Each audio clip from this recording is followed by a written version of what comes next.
What's up, everybody? Just want to take a quick second and let people know that I am self-supported. I now put all of my episodes on Substack for paid subscribers. I put them up early, and then 24 hours later, I release them to the public on all my platforms. I also have Venmo, PayPal, Cash App, Buy Me a Coffee, Zelle, a P.O. Box, and I don't think, Locals, Patreon. And all of the links are in the show notes of every single episode I put out. So look forward to continuing to provide great conversations. And thank you all for your continued support.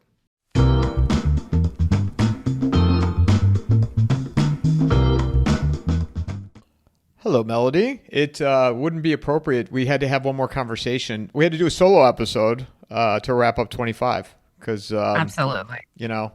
What a year it's been. It's been crazy.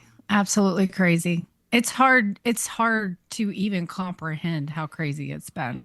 You know, I just, you just, every time you think, oh, I need to think really hard about XYZ, something else happens. And you're like, oh, I need to think hard about that. And then something else happens. And, I just feel like we're rolling downhill, but there's no, I can't see the bottom of what that is. And I'm hoping, it's not a big thing of concrete that we all just kind of splat on. Yeah. So it has been a crazy year, to put it mildly. Well, every time I think, the farther down the rabbit hole I go on some of this stuff, the less I feel like I know. Like, I don't know anything. 100%. I don't know anything. Me neither. I don't know anything. I really don't, except for what I can see with my own eyes. And that's really where I am now is, I'll triangulate all the data that we do get. And I will go out and look. That's something I do when I can. And then I'm watching the narratives because, what this whole journey has taught me is that so much of this is narrative. Like narrative drove an entire fake housing boom, and it was fake. And so narrative is going to be what changes to sort of start that correction, which, we've seen a lot of narrative in the news, starting with my debacle with Newsweek, where they misquoted me and waited 2 days to correct that article. So it was crazy. And so, now CNBC is out there talking about national price declines. And I think the narrative on a national level is changing. That was crazy when that went viral. And what were you thinking when you saw that? I was mortified. I was so tell people embarrassed. the story that might not know. Well, so I did an interview with Adam Taggart.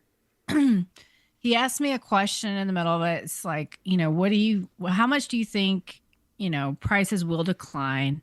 Around 50%. I'm like, or he said like 50%. I said, well, around there. I said, in reality, we just have to get to a more rational relationship to the household median income. So I quickly did math in my head and said, probably about 38% overall, but some places you could have more. Well, then Newsweek writes an article just basically summarizing the whole interview. They never reach out to me for comment, which is kind of crazy. And they make the title, housing expert. I guess I need to be happy to call me an expert. That's what everybody told me anyway. Housing expert says prices are going to crash by 50% next year. And I was just like, I was so embarrassed. I felt like my credibility was under attack. Everybody told me chill out, like everybody's like, what is it? There's no such thing as bad press or whatever. I'm like, well, I think so. But anyway, and then so some random stranger texted me and said, nice something in Newsweek. And I was like, what? So I'd Google my name in Newsweek and there it was. And, but that was 7 hours after they'd posted because it was, they were over in Europe.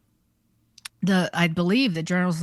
So immediately I send her an email, like I'm desperately searching for this journalists. I get her email address and I send it to them. And, it was the day before Thanksgiving, I believe.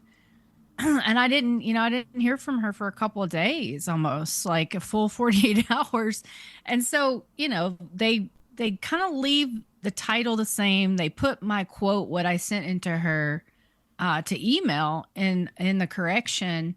But then Unusual Wells tweets it out the next day saying 50% in 1 year.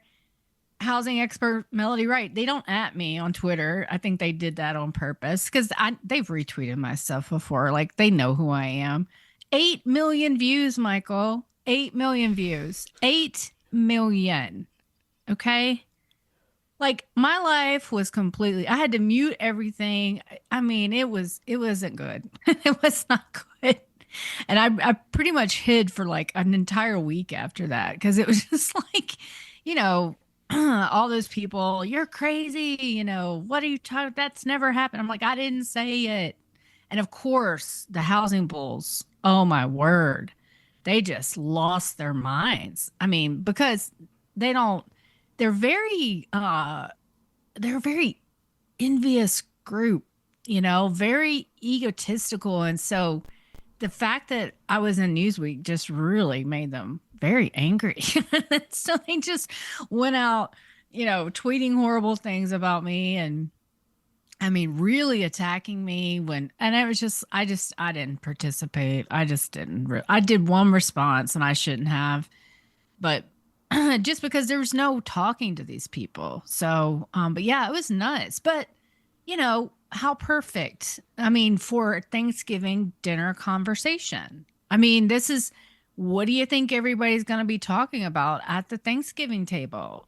House prices and arguing over this conversation. I mean, it was perfect for the holiday. And so then, I really got to see how this whole machine works. I mean, they take something you didn't say, they say you said it, and then it goes viral. And yeah, they may correct it, but it doesn't matter because most people are going to remember that I didn't say it, but they'll remember that I said it would happen in 1 year, which, I was like, this will take several years to play out, several years.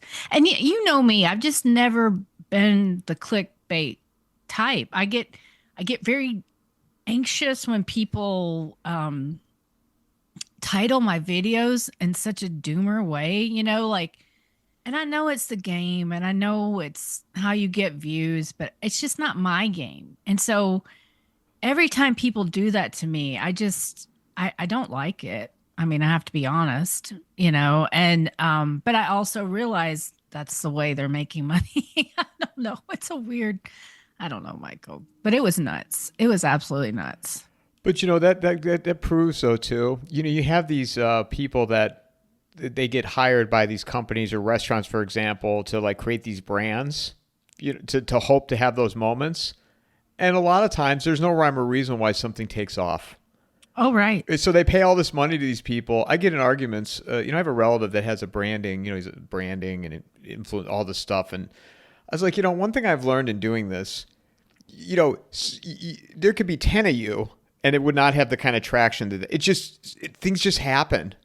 And they just take off. And I was talking about a story. You might have even seen this story. I'm going to sidetrack here for a second. But it was a pastry chef here in Phoenix that I know. An influencer was trying to collaborate with her. Pay and I'll promote or whatever. And I don't know, whatever the fee schedule was, the chef said no. So the influencer came in on her own and wrote bad review about the pastries she bought. So the chef then did a video responding to the influencer. It took off. The video just went crazy. She has 2 or 3 locations here in the Valley. Lines out the door. News stories. Like, just insane. That's funny. And now I'm like, wow, that was probably one of the best things. These other chefs probably wish they had this happen to them. And I'm not saying, but again, there's no rhyme and it probably has happened all over the country, and it would not get the traction that this particular story got. And maybe it was a response and the way she did it, but you can't just duplicate that either. This episode is brought to you by Vaulted. Launched by McIlvaney Financial Group. With Vaulted, I literally just tap a button and bam, I own physical gold stored in a professional vault. I can also take delivery at any time, extremely simple and less expensive than any other method. The do-it-yourself way to buy precious metals. Click on the promo link in the show notes or go to vaulted.blbvux.net/coffeeandamike. I mean, look at how easy this is. The Vaulted app on my phone, I can access it at any time. Yeah, and I don't try, you know. No, but just as to show you like how something just takes Yeah. off and goes viral and you Yeah. just, Yeah, and that's the thing, is like how much of it is organic, like how much of it is it's already really on people's minds. It goes back to my Austin tweet, I think. And so my very first viral for me tweet was in January of 2023.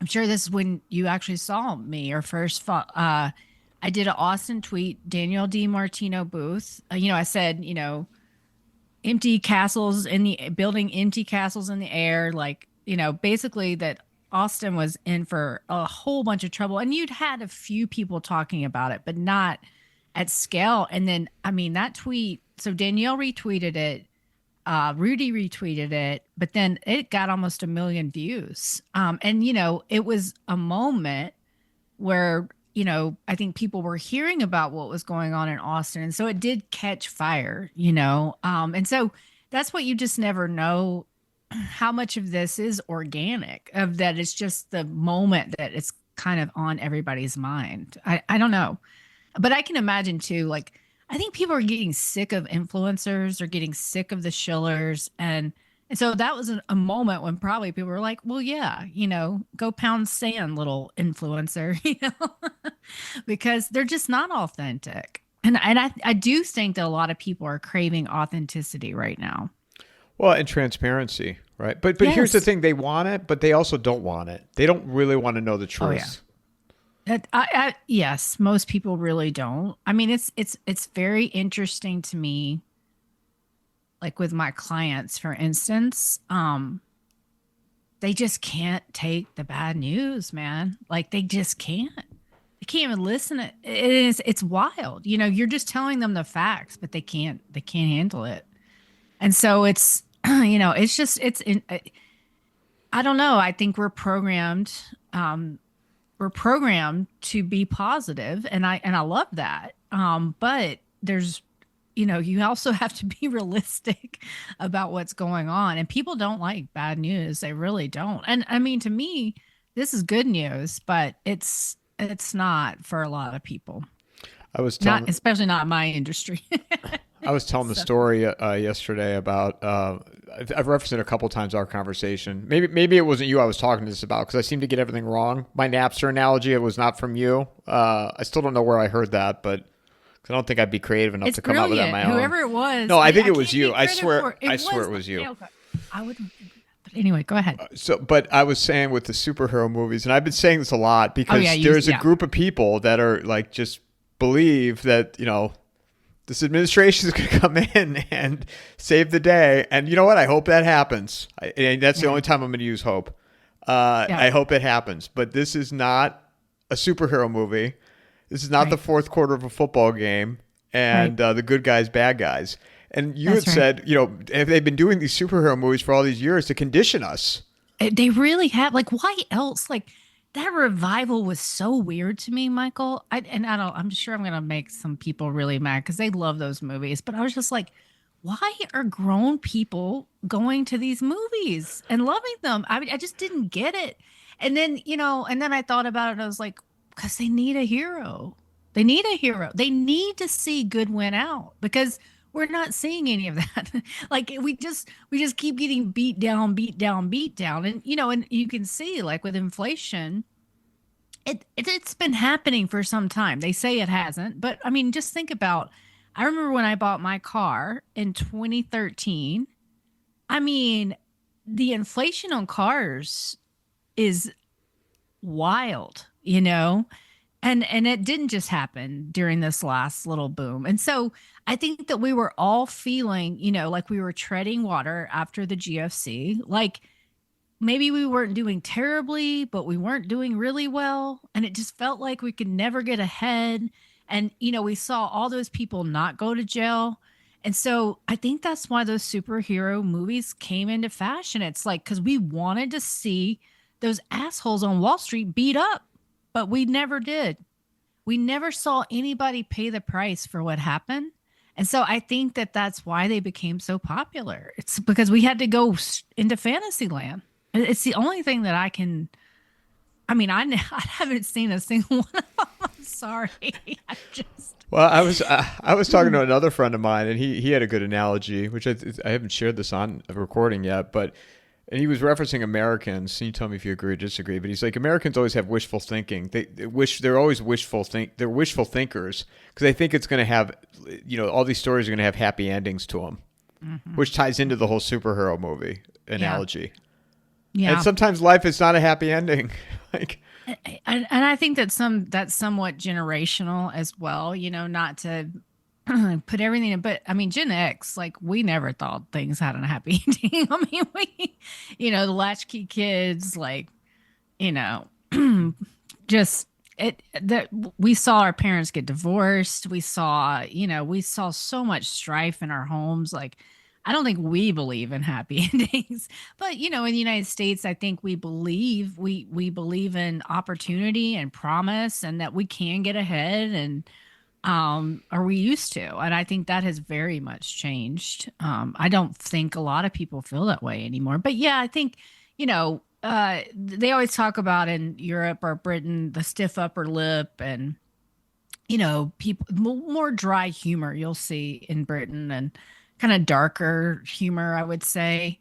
But, I think so we are typically a little more positive than the Europeans, for instance. But yeah, I think Gen Xers, we never believed there was going to be a happy ending. I mean, I hope there is one, but we never believed in it. Who do you think? Maybe I asked you this last time, but because there's a huge disconnect right now between boomers and millennials and Gen Z, but I also think, and I've kind of changed my tune on this a little bit, so that's why I'll be interested to see what you think. Like, to me, Gen Z, so that's what is that, 20-year-olds now, 25-year-olds? I forget where the cutoff is, but the young, like I have friends that have kids that are that age. They don't have anything yet, so they have nothing to lose. And it's, the sky is not going to fall. Everyone's not going to die tomorrow. I don't believe that. I don't believe the scenario, like the Mad Max scenario. So I'm not. There's hope for them. I'm using that word again. But I feel like the boomers are going to pay the ultimate price in the short term, and they're going to be too old to make it back. Yeah. Yeah, because it's unfortunately, yes, that's where most of the wealth is. There's a whole cohort of them, almost half of them, that can't afford to live. Like they can't make it on Social Security. But I do think, that they are going to be hurt the most, and then us, the Gen Xers, will be hurt too. But yeah, I remember during the GFC, I was kind of similar. I didn't have anything to lose. And so I could have a very different view of what was happening around me. I could be a lot more realistic than most of my senior management because, they were going to be losing their bonuses, losing their livelihoods. I mean, it was not good for them. But like back then I didn't have anything to lose. And I think that is where Gen Z is today. But they just, I mean, I feel sorry for them. They're not being prepared, and neither were the millennials, in my opinion. They weren't prepared for what life was really like. And I think it's overwhelming. I mean, this is why we have deaths of despair. This is why we have so many people kind of dropping out of society, the missing men from the workforce. And so it's really sad. And, it's something I took very personally for all the children in my life, to really try to teach them lessons that, that are valuable, that would get them by out there. And it doesn't include using Chat GPT for everything like that. That is not going to get you anywhere, and you can just see it in them. They don't have the same perseverance. Like they can't, they don't realize, oh, I want to do a back handspring. I'm going to have to practice and practice and practice and practice every day. They think they watch television and think, oh, I can do that overnight, and so I just worry so much about them because when we do go into a downturn, they aren't going to have a lot of the skills they need. Because even boomers, they may be too old to make it back, but they have more skills, and I think more will have more ability to kind of figure out how to navigate these waters. But I don't know. We'll see. Do you think though that we're in a deflationary period in terms of certain aspects of it, and that because of that, I mean, they can target the boomers. You can take their stuff. It's easier to take their money. Young people there's nothing to take. Right. And, they're not going to say that, right? They can't say that out loud, but that's what's got to happen because it's got to come somewhere. And so I think that's where it's going to come. And no, like nobody's going to be happy about it. But you can't. It's so funny, I watched the questions that Trump got after his speech in the Oval Office that next day, where he's like, he was asked about the national housing emergency, and he's like, well, it's tricky because I don't want the older generations to lose value in their house, but the younger generations have to be able to afford it. It's like you can't play both sides. I mean, you're going to have to make a choice. There's no way through this without people getting hurt. And it's not fortunately, or I don't know, it's not great, but the young generation, I'm sorry, they got the most energy. And they've got the most, they're going to be the ones that win. And it would be awesome if we could get, be done with all of this violence, which I think is, has a lot to do with the economic uncertainty in this country. And so, the younger generation is going to win. And by the way, that's who's going to be taking care of all of us. So we better be nice to them, think about that. That's going to be your home health aide in 30 years or whatever. So, yeah.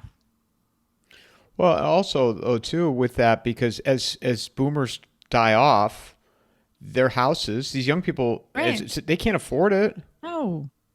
No, they did a study in 23. I think it was Charles Schwab. 70% of inherited homes get sold. 70%. So we've got 15 million that will leave us between now and 2035. You think, 2.1 people per household. The math's very clear. We're going to have so much inventory hitting the markets, and they are the majority of the homeowners. They actually have a higher rate of home ownership than any other cohort. And they own multiple homes, which is why they've been able to rage delist, right? Like when they can't get the price that they want, they just are delisting and waiting until the spring because they think, people just keep promising lower rates. Like they just keep promising. And they've been promising for 3 years. And talk about. So I personally think there's a big difference between hope, Michael, like real hope, and hopium, like like there's a lot of hopium. And I believe, and I think I've shared this with you before, that hope is an effort. It's not it's not like I'm just going to hope it all, I'm going to work at making it happen, which is what I titled my last Substack, because I believe we can make it happen. We can,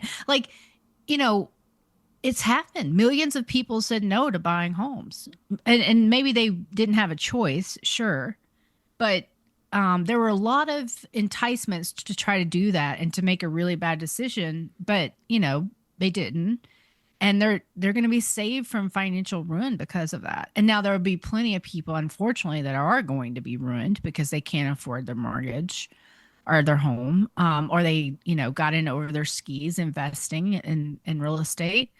But we're the ones, by voting with our dollars, that can make it happen. You don't like the way a company treats people, you don't buy things there. You don't think that these house prices are fair, don't buy it. And then things change. And yes, I do believe we are rounding the corner to a more deflationary period where, who was it? General Mills, I believe, that reported this week, they're talking about prices having to come down because they have to come down because people can't afford it. I just went Christmas shopping, which is my probably top least favorite thing to do on the planet. I can't stand crowds and malls and traffic. But there were sales everywhere. Dick's 50% off. Like, the cashier is like, oh, those socks.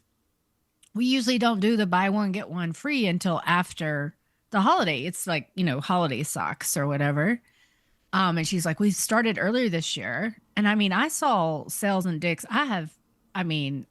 So around here, if you're in sports, Dick's, you have to go to Dick's. So Dick's has been holding up in terms of like revenue and thing like that. So to see these types of sales that I saw in there, Michael, like buy one, get one free, 50% off sweatshirts, 25% off Nike sweatpants. Like I was like, whoa, dude. And so, and the mall wasn't that crowded. I mean, and here we are, 3 days till Christmas. School got out last Friday. So kids are out. I just think people cannot afford. And so, yeah, we're going to see disinflation and then ultimately, I think deflation. And I think that's why they were talking about price controls.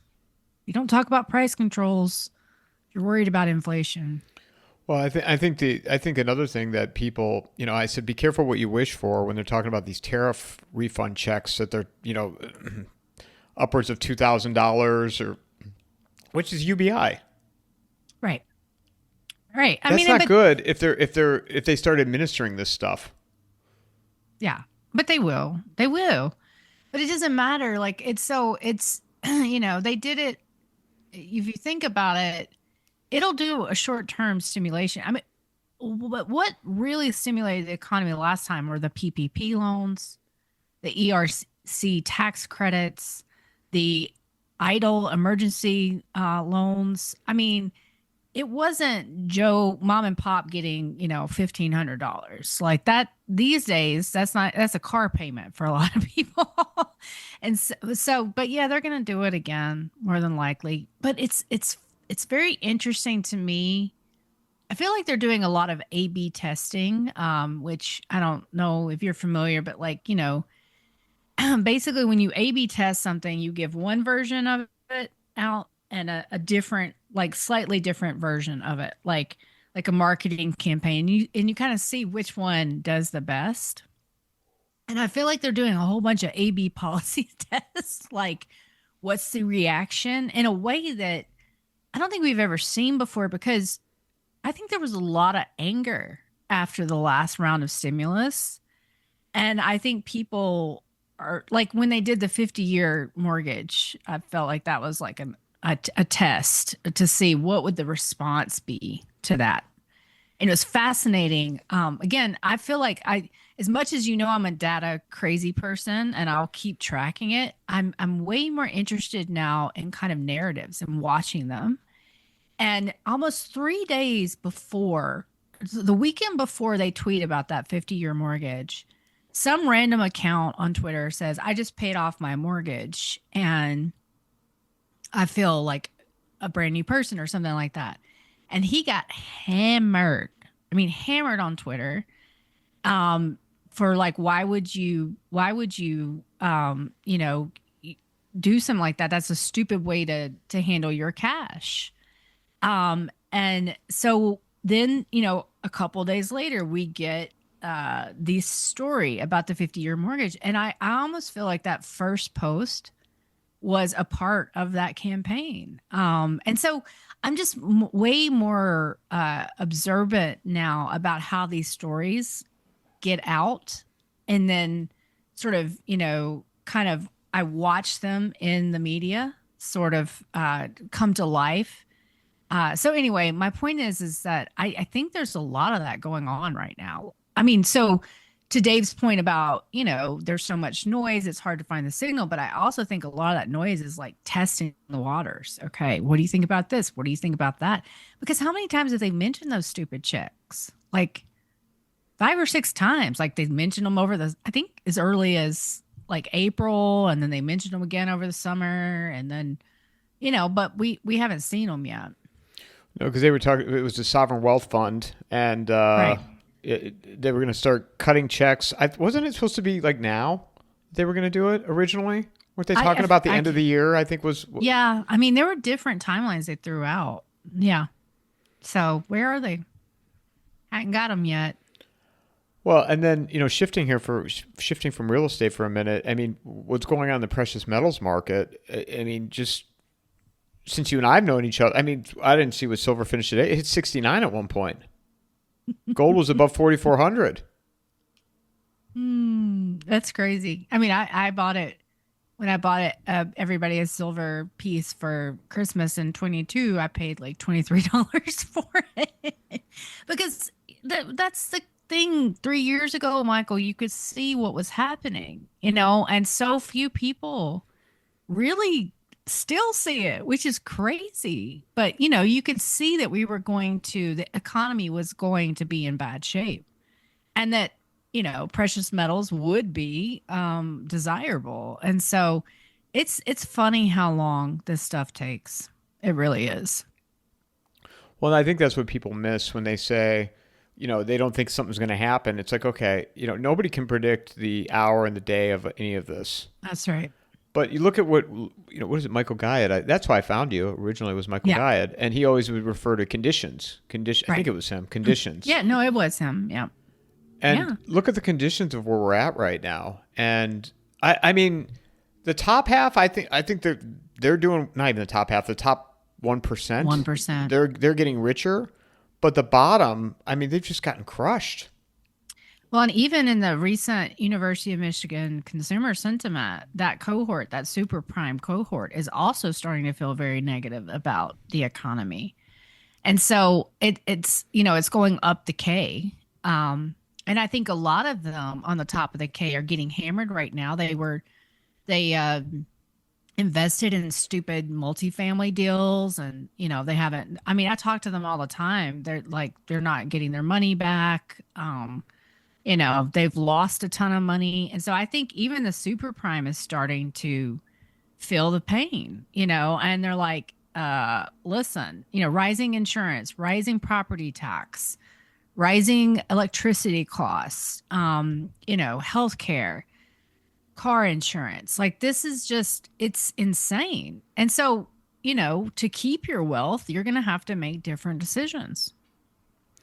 Well, and I was talking to a construction guy this morning actually when I got done with my run, and they're building so much in Phoenix right now. You wouldn't believe it if you were here. All the development that's going on.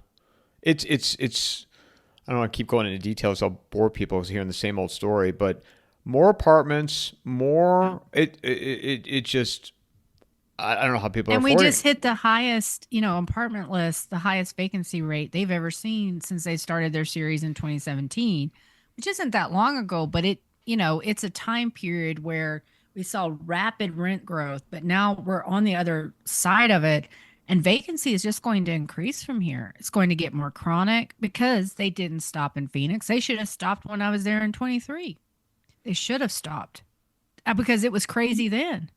But now, as like you say, they didn't stop, and they didn't stop all over the country. People are telling me, like out in the middle of Wisconsin, like all over the place, are these crazy new builds. And so now we're finally seeing the builders come under stress. Their margins are getting crushed. But we're just at the beginning of this. I mean, Michael, nobody really believes me about how much is out there, except for Travis, who's been there with me, to see a lot of it. But it's legit crazy. If you drive from San Antonio to Austin, you won't believe your eyes. I mean, it's not believable until you see it up close and personal. And that's just what nobody does anymore. They don't get out, and we've talked about this. And I mean, honestly, like Phoenix, I mean, they're already seeing year-over-year declines. Scottsdale too. And that crowd out there, when Phoenix turns, Michael, you'll know that we have turned because they are so crazy. I mean, the real estate bro crowd in Phoenix is nuts, like absolutely nuts. We talked about that before, I've tried to share with my friends in Ohio. I said, because I got here in '06, and I got here right at the party was still going. Didn't know what I didn't know at that time, but in '08, I had already been here for a little over a year and a half, and you saw the values drop. People were coming in, they wanted home equity lines, and you had to do appraisals, and they were coming in lower. Their bank accounts were dwindling because they lived, they were so far extended. And people say, example, Northeast Ohio, where I'm from, they didn't suffer those losses. Their properties didn't Right. go up to that degree that it did in Phoenix and Vegas, and I knew the Vegas market too pretty well, and so they don't know what that was like. It was, I mean, it was the first time I ever saw people come in scared. I had Yeah. never experienced that before. I was too young for the .com. I was in my early 20s. Right. Didn't care. I was working. As long as I had Right. money to go to the bar. So that might have been scary for people. The early '90s was, impacted my family directly, that recession. Mhm. But still, I was, Mhm.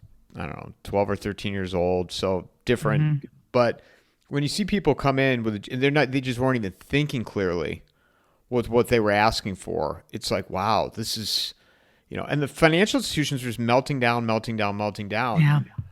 I feel like what we're on the precipice of could be way, way worse. Totally agree. I totally agree. It's going to be worse because who's going to, what saved the housing market last time was Wall Street coming in to buy these up. They can't afford them anymore either.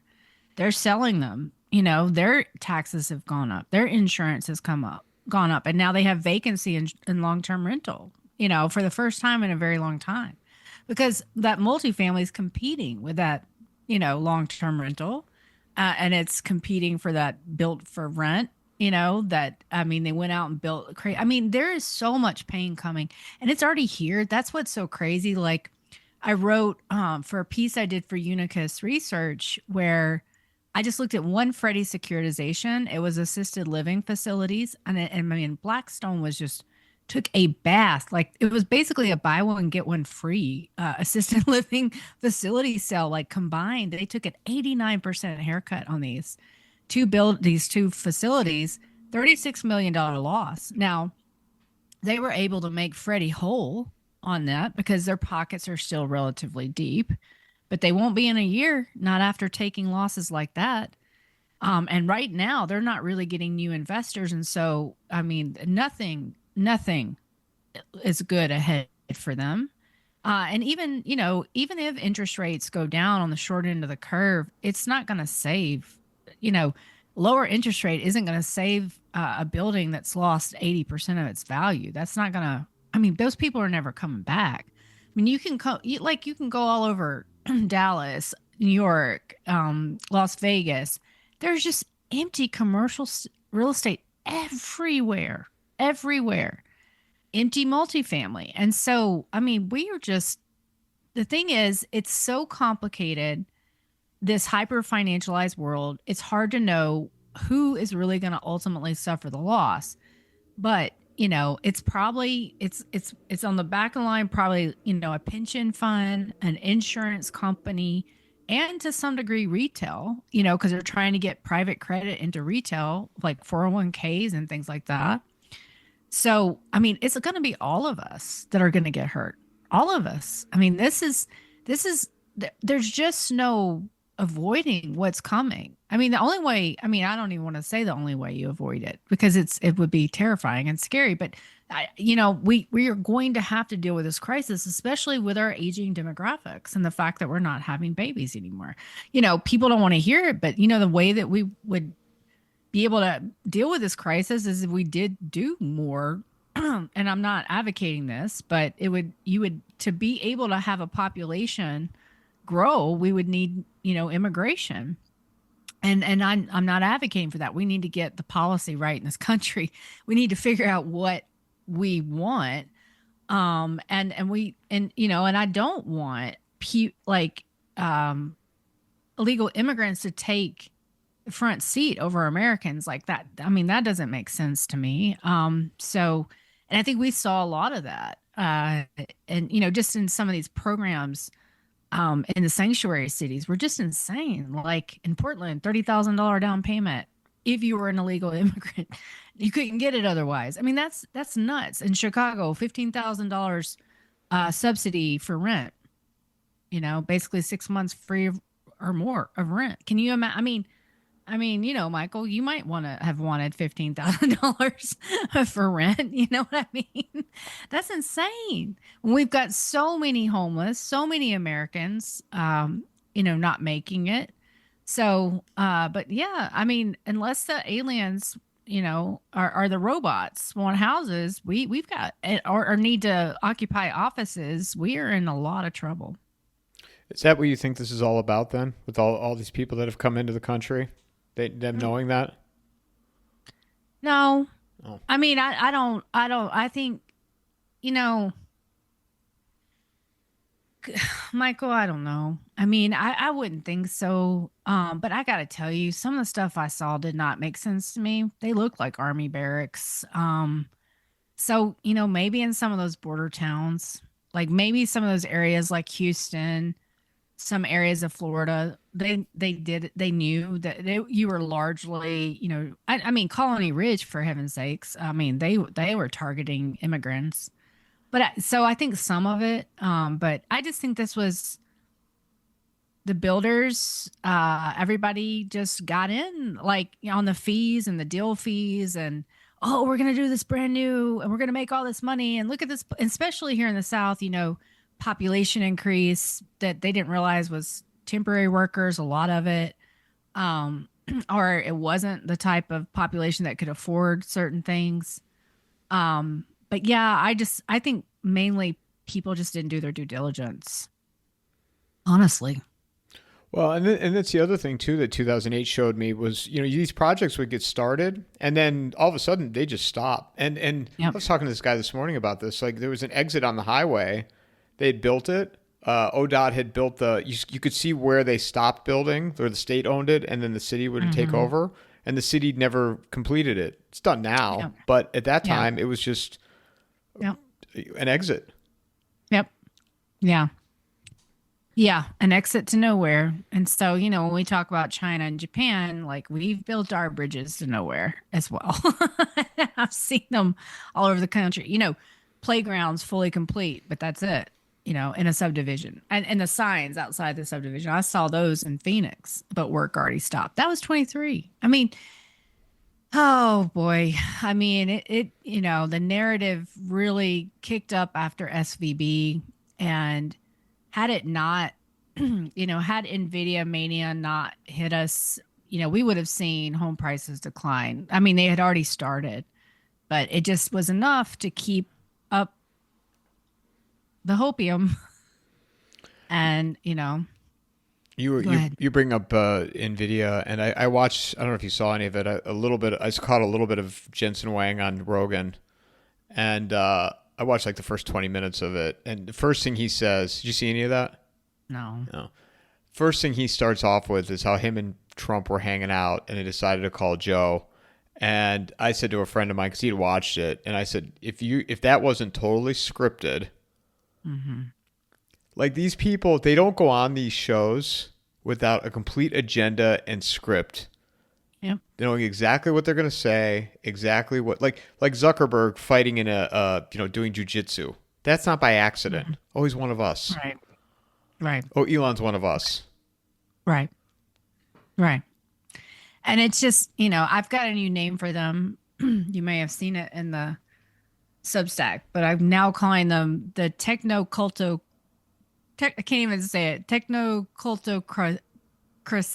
I can't say it, but, like instead of the technocracy, it's the techno-cultocracy because they're so culty. Like they're so crazy.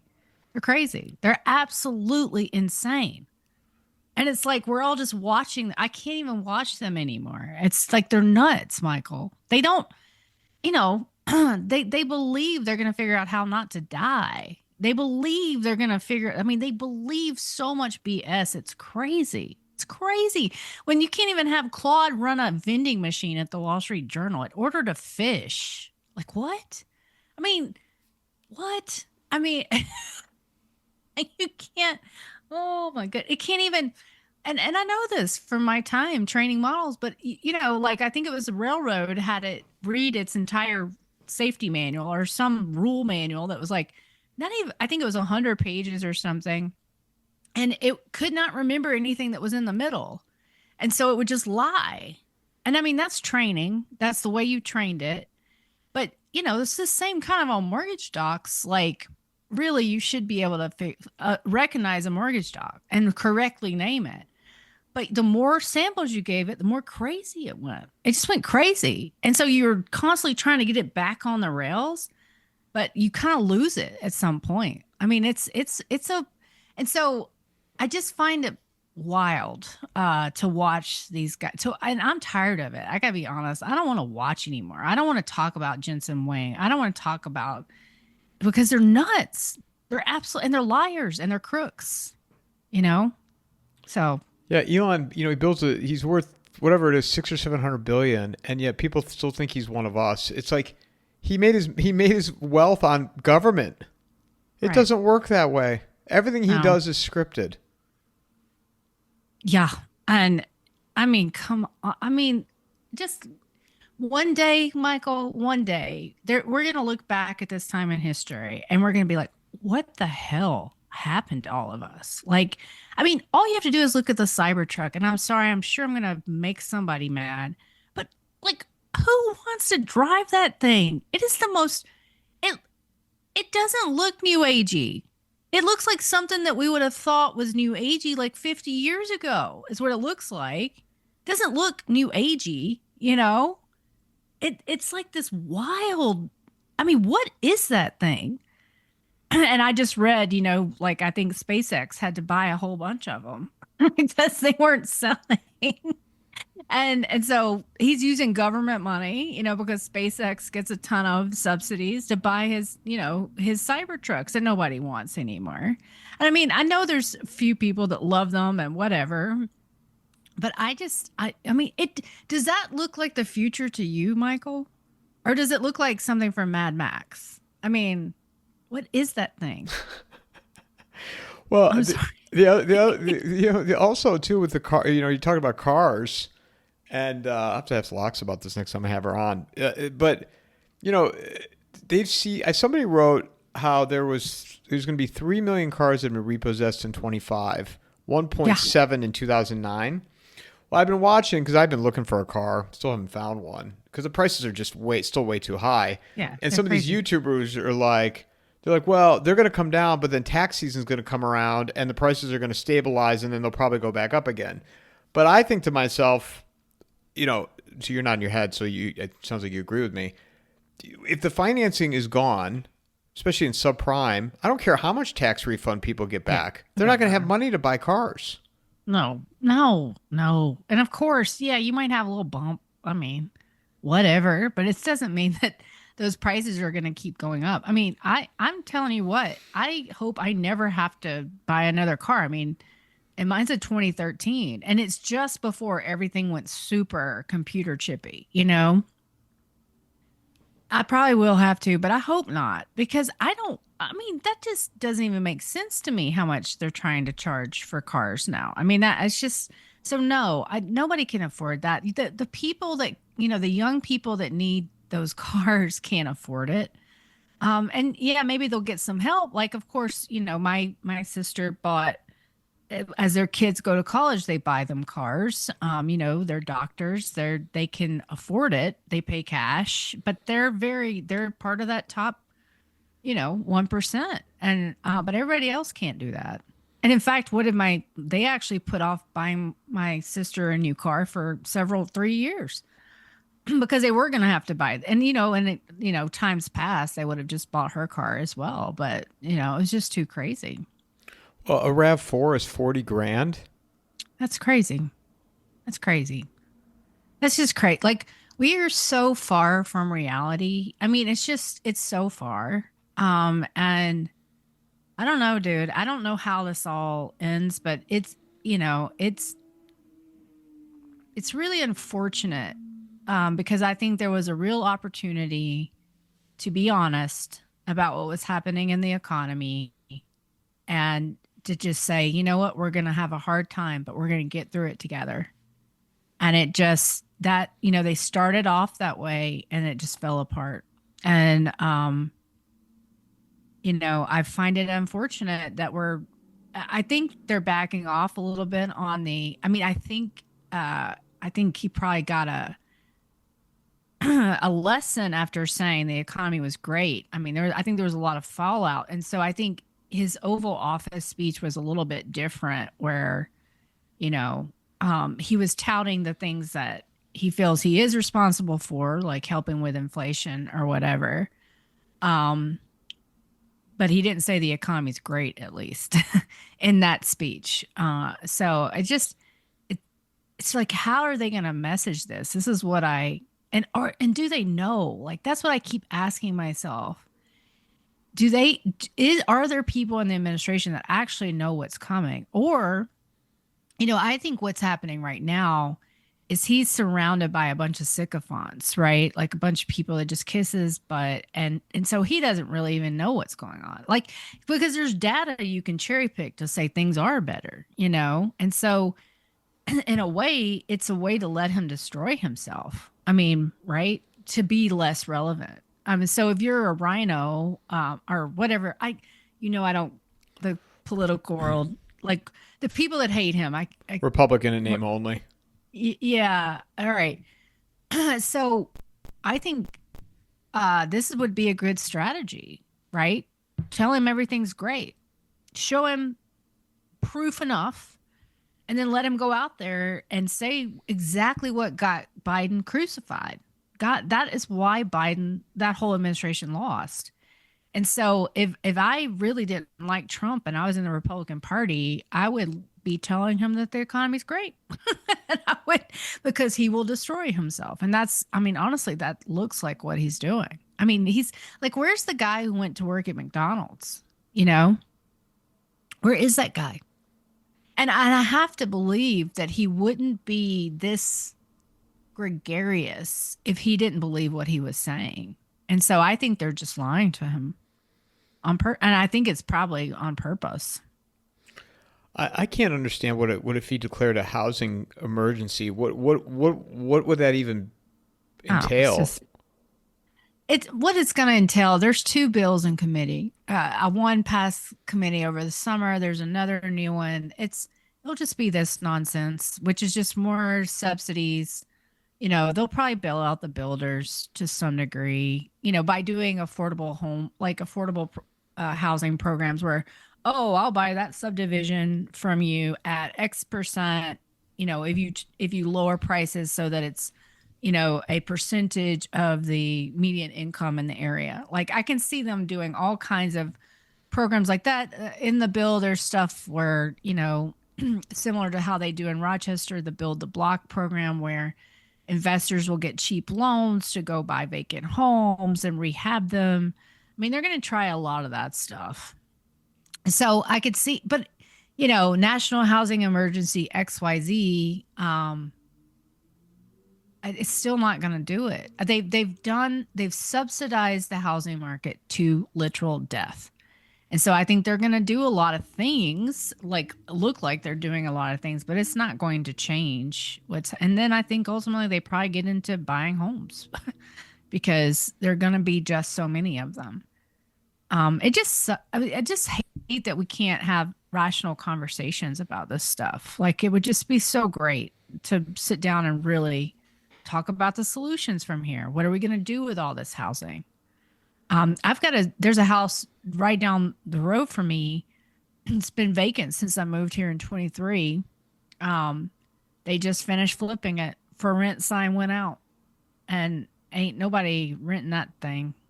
There's so much rental space here now. And I remember when I moved here, you couldn't find anything. Now it's everywhere.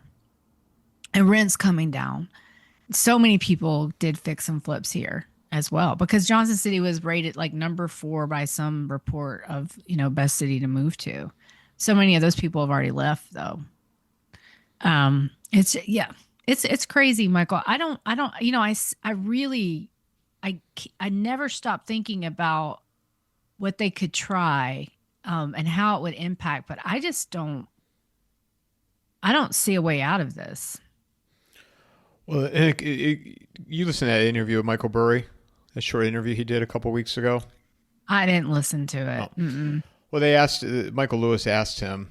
I've seen that. I don't think I'd ever watched that movie before I met you, and I've seen that probably now 20 times. I love that movie. It never gets old.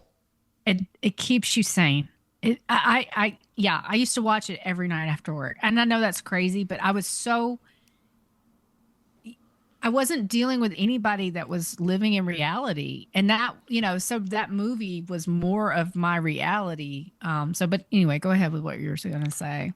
Well, I was just that movie. It never like the Steve Carell scene when he's sitting with that Asian guy at the hotel. Michael and Trader, Is that who's his name? back now in the new. Well, no, I think, is it CoreWeave he's with? Who he's bought? But yeah, that's Michael and Trader. But keep going. Yeah.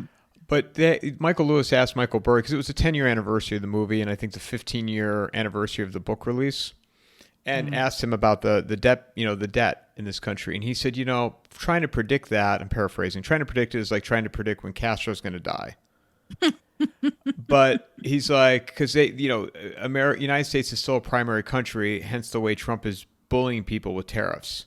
Mm-hmm. So people are still buying into. He's like, but basically like this, it's inevitable. But I don't. Who knows when? Right. Right. Right. Right. And the thing is too, it is inevitable. And I think what we're witnessing in the bond market, though, there's a lot of dynamics, but it definitely seems as if international ownership of our, debt is they're pulling back. Now, some people have argued that maybe they're buying through the Cayman Islands, but others argue that's a big, a big short that's in the bond market. But you just look at the 10-year treasury and it's not going anywhere. I mean, it hasn't gone anywhere. And even with Fannie and Freddie buying mortgage-backed securities, they're tightening the spread to the 10-year. 10-year is just staying at that 4 level. And so, I think already you're seeing people pull back a little bit. And then when they get into trouble, that's when you're really going to have issues. Because when they have to, like Japan, when they, these entities have to defend their currencies, we could really see some sell-off in the bond market. And so we don't know, but I do think the bond market has a story to tell right now. And it's not behaving the way that everybody wants it to. So is Japan on your mind right now? How it would impact over here? What's going on? Yeah, for sure. But it's just so hard. I think we get into these certain times and nothing's gonna, yeah, I don't know. I'm definitely watching it, thinking about it.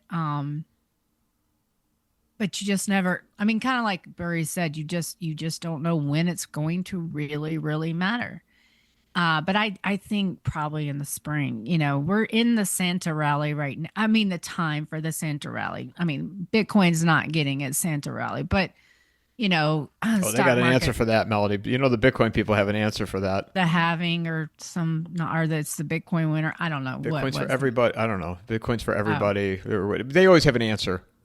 Oh yeah, but I use that as a kind of liquidity indicator, and the fact that they have been in the 80s tells, and then also what's going on in the repo markets tells you, and then the fact that the Fed suddenly has to do reserve purchases tells you that there's stress out there. And so we'll probably get through the holidays because no real traders are really around like from this point forward.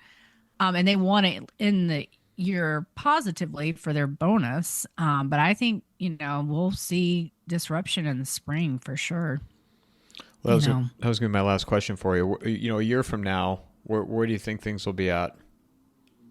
Well, we're going to have a material foreclosure population for sure, because FHA has, now that the guardrails are on that program, delinquency is starting to spike. It went from like 10 something to 12 from October to November, headline delinquency. So by Q2 of 26, unless you have intervention and you stop you do a foreclosure moratorium or whatever, but those are still in foreclosure during a moratorium. Um, we'll have a sizable foreclosure population. I mean, it's growing now. I mean, it's happening now. You are seeing it. Um, I do think this AI bubble, and oh gosh, and here's where I'll probably regret everything I say, but um, I think we're close to AI mania popping. I think, I think every mainstream media outlet out there is doing a CYA article right now about AI so that they won't be completely, laughed off out of the media because they didn't see this coming. But I think we're going to know that Altman and Wang are crooks, honestly, by this time next year. One of them may be in jail. And I mean, I could be totally wrong because it doesn't feel like anybody gets into trouble. But, Sam Bankman Fried is still in jail. And Altman and Wang, like just, I think we're going to hear some really ugly stuff. And for regular people, what do you think life will be like for them a year from now? Worse, better, not specific, but just in general, worse, better. For regular people, like so not your white collar, like I would say your working class America, I think it could be potentially better. I think that I think what's going to happen is now that we're losing cheap labor, because we are, our youth is going to have to go get a job and keep it, not just go and then go to the next job and then go to the next. They're going to learn. They're going to learn that you can't do that. And I think you're going to start to see affordability improve. And I think for kids that are smart, and instead of going to a 4-year college, they go into one of the trades, electrical engineer, something like this, plumber, for heaven's sakes. I mean, things like this. I think they could really see a decent future ahead because things will, if they can get into a trade and get a good job, they will have, enough money to take advantage of, these assets that are going to be suffering deflation.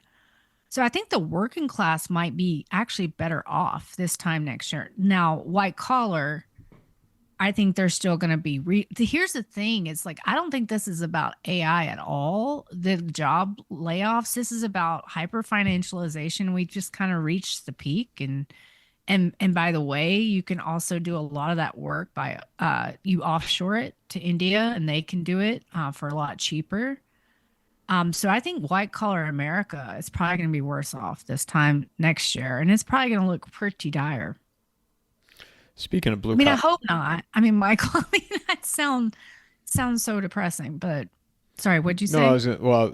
Before I say, one last thing I want to ask you. So, like what about accounting and finance? You think that all get impacted by this too in that white collar category? I think so, but not for the reasons that people think. I think you already have.